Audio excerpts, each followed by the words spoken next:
CSN study में आप सभी का स्वागत है। तो कैसे हैं आप लोग, आशा करते हैं कि अच्छा होंगे। तो आज के वीडियो में हम लोग क्लास 10 के क्लास 10 के जो आप लोग का विज्ञान है यानी साइंस के इम्पोर्टेंट एमसीक्यू क्वेश्चन इस वीडियो में हम लोग करेंगे। ठीक है, चैप्टर वाइज करेंगे हम लोग। जैसे कि चैप्टर नंबर 1 है, जैसे कि आप लोग जानते हैं चैप्टर नंबर 1 का क्या नाम है, रासायनिक अभिक्रियाएं एवं समीकरण, केमिकल रिएक्शन एंड इक्वेशन। ठीक है, all objective question according to new syllabus. ठीक है, मतलब किस तरह का प्रश्न पूछा जाएगा उस अनुसार। ठीक है, इस वीडियो में आप लोगों का करीब 17 एमसीक्यू क्वेश्चन करेंगे। इतना अगर फास्ट चैप्टर से इतना एमसीक्यू क्वेश्चन अगर कर लेंगे तो इससे बाहर पढ़ने की ज़रूरत नहीं होगी। ठीक है, देखिए इससे पहले आप लोगों का जो क्लास 10 का है उसके इम्पोर्टेंट सब्जेक्टिव क्वेश्चन किसका, सोशल साइंस यानी सामाजिक विज्ञान का करवा चुके हैं, और हिंदी का इम्पोर्टेंट ऑब्जेक्टिव क्वेश्चन भी हम लोग करवा चुके हैं इसी चैनल में सीएसएन स्टडी में। अगर नहीं देखे तो जाकर देख लीजिएगा। तो चलिए आज के वीडियो शुरू करते हैं। जैसे कि चैप्टर नंबर 1 है रासायनिक अभिक्रियाएं एवं समीकरण, इसके इम्पोर्टेंट एमसीक्यू क्वेश्चन। जैसे कि पहला प्रश्न आ गया, 1 नंबर प्रश्न क्या है कि किसी रासायनिक अभिक्रिया को निर्धारित करने वाले कारकों को लिखिए। 4 ऑप्शन मिलता है, 4 ऑप्शन में से एक ऑप्शन यहाँ पर सही होगा। जैसे रासायनिक अभिक्रिया को निर्धारित करने वाला कारक, ऑप्शन ए है अवस्था में परिवर्तन, ऑप्शन बी है रंग में परिवर्तन, ऑप्शन सी है गैस का निकास या उत्सर्जन, ऑप्शन डी है तापमान में परिवर्तन, ऑप्शन ई है उपरोक्त में से सभी। तो रासायनिक अभिक्रिया को प्रभावित क्या करता है, अवस्था में परिवर्तन। अगर उसके अवस्था में परिवर्तन होगा, अगर कोई पदार्थ ठोस में हो या ठोस से अगर वो द्रव में हो जाएगा तो पर भी उसको बोलेंगे रासायनिक अभिक्रिया हुई। अगर उसका रंग में परिवर्तन हो गया, जैसे नीला लिटमस पत्र अगर लाल हो गया तो पर भी बोलेंगे वो रासायनिक अभिक्रिया है। अगर गैस का उत्सर्जन हो रहा है या हाइड्रोजन गैस या ऑक्सीजन गैस का निकास हो रहा है तो पर भी बोलेंगे रासायनिक अभिक्रिया है। तापमान में परिवर्तन हो रहा है तो भी पर भी बोलेंगे रासायनिक अभिक्रिया हो रही है। तो यानी इसका आंसर क्या हो जाएगा, उपरोक्त में से सभी। ऑप्शन नंबर ई यहाँ पर सही उत्तर हो जाएगा। ठीक है, देखिए अब देखते हैं अगला प्रश्न। जैसे 2 नंबर है, 2 नंबर प्रश्न क्या है कि बिना बुझा हुआ चूना का सूत्र क्या है। ठीक है, तो बिना बुझा हुआ चूना का सूत्र क्या होता है, CaO। ठीक है, बिना बुझा हुआ चूना, इसको कह सकते हैं सूखा चूना भी कह सकते हैं। ठीक है, इसका सूत्र क्या होता है, CaO। अगर इसका रासायनिक नाम पूछ दे तो Ca क्या है, कैल्शियम, और O क्या है, ऑक्साइड। यानी बिना बुझा हुआ चूना का रासायनिक नाम कैल्शियम ऑक्साइड हो जाएगा। ठीक है, अगला प्रश्न जैसे 3 नंबर है कि बुझा हुआ चूना का सूत्र क्या है। तो बुझा हुआ चूना का सूत्र क्या होता है, CaOH2। ठीक है, ये है वो सूत्र। अगर इसका रासायनिक नाम पूछ दे तो क्या हो जाएगा, कैल्शियम हाइड्रोक्साइड हो जाएगा। तो दोनों साथ साथ में करते जा रहे हैं। जैसे यहाँ पर 4 नंबर है कि संगमरमर का सूत्र क्या है। तो संगमरमर का सूत्र क्या होता है, CaCO3। और अगर इसका रासायनिक नाम पूछे तो Ca से कैल्शियम और CO3 से कार्बोनेट। यानी संगमरमर का रासायनिक नाम क्या है, कैल्शियम कार्बोनेट। चूना पत्थर का भी सूत्र होता है CaCO3। जैसे चूना पत्थर का सूत्र क्या है, CaCO3। ये हो गया। अब देखेंगे अगला प्रश्न। जैसे 6 नंबर प्रश्न क्या है कि Mg+O2 गिव्स MgO में अभिकारक क्या है। जैसे कोई रिएक्शन होता है जैसे यहाँ पर Mg+O2 गिव्स MgO है। ठीक है, तो इसमें पूछ रहा है कि अभिकारक क्या है। तो जो लेफ्ट साइड में रहता है, यहाँ पे देखिए बीचों बीच में क्या है, तीर। तो तीर के जो लेफ्ट साइड में होता है उसको कहा जाता है अभिकारक। ठीक है, उसको कहा किया जाता है अभिकारक। और तीर के जो राइट साइड में होता है उसको कहा जाता है उत्पाद। तो देखिए इस रिएक्शन में, इस अभिक्रिया में जैसे Mg+O2 गिव्स MgO में अभिकारक क्या है। तो तीर के लेफ्ट साइड देखेंगे जैसे क्या है, Mg+O2।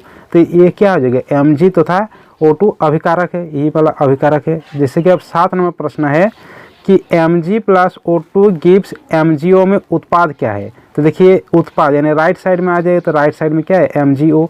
तो यहाँ पर MgO क्या है, उत्पाद है। ठीक है, अब अगला प्रश्न जैसे कि यहाँ पर 8 नंबर है। 8 नंबर प्रश्न क्या है कि एक संयोजन तथा एक वियोजन अभिक्रिया का उदाहरण दे। तो संयोजन अभिक्रिया क्या होता है, संयोजन अभिक्रिया किसे कहते हैं, जिसमें 2 या 2 से अधिक अभिकारक रहता है लेकिन उत्पाद एक ही रहेगा, उसको कहेंगे संयोजन अभिक्रिया। ठीक है, तो संयोजन अभिक्रिया जैसे यहाँ पर उदाहरण है C+O2 गिव्स CO2। देखिए यहाँ पर अभिकारक 2 है और उत्पाद एक ही है CO2। ये हुआ संयोजन अभिक्रिया का उदाहरण। अब वियोजन अभिक्रिया में क्या होता है कि अभिकारक एक होता है और उत्पाद 2 या 2 से अधिक होता है। जैसे यहाँ पर वियोजन अभिक्रिया का उदाहरण है COCO3 gives CaO plus CO2। देखिए यहाँ पर अभिकारक एक है और उत्पाद दो है, यहाँ पर CaO प्लस CO2। ठीक है, ये हुआ वियोजन अभिक्रिया के उदाहरण। अब अगला प्रश्न जैसे कि 9 नंबर प्रश्न है कि उपचयन तथा अपचयन अभिक्रिया का उदाहरण दें। तो उपचयन अभिक्रिया किसको कहेंगे? जिसमें ऑक्सीजन का योग हो उसको कहेंगे उपचयन अभिक्रिया। और अपचयन अभिक्रिया जिसमें ऑक्सीजन का ह्रास हो यानी ऑक्सीजन का कमी हो उसको कहेंगे अपचयन अभिक्रिया। ठीक है, दोनों का उदाहरण देखेंगे। जैसे कि यहाँ पर उपचयन अभिक्रिया सबसे पहले देखेंगे क्या है, 2Cu plus O2 gives 2CuO। ठीक है, देखिए पहले यहाँ पर Cu है और Cu में यहाँ पर O2 का जोड़ हो रहा है, बन रहा है CuO यानी ऑक्सीजन का योग हो रहा है, इसलिए ये उपचयन अभिक्रिया है। ठीक है, अगर इस प्रश्न इस तरह से भी पूछ सकता है कि एक मतलब अभिक्रिया दिया रहेगा, पूछेगा कि इसमें उपचयित पदार्थ क्या है, तो इसमें उपचयित पदार्थ क्या है, Cu है, जिसमें ऑक्सीजन का योग होता है वो वाला होता है उपचयित पदार्थ। यहाँ पर उपचयित पदार्थ क्या है, Cu है। ठीक है, ये हुआ उपचयन अभिक्रिया का उदाहरण। अब देखेंगे अपचयन अभिक्रिया का उदाहरण, जैसे नीचे है यहाँ पर क्या है, CuO plus H2 gives Cu plus H2O। तो देखिए यहाँ पर पहले CuO था तो इसमें से ऑक्सीजन हट गया, गिव्स क्या हो गया, यहाँ पर Cu हो गया यानी ऑक्सीजन का ह्रास हुआ,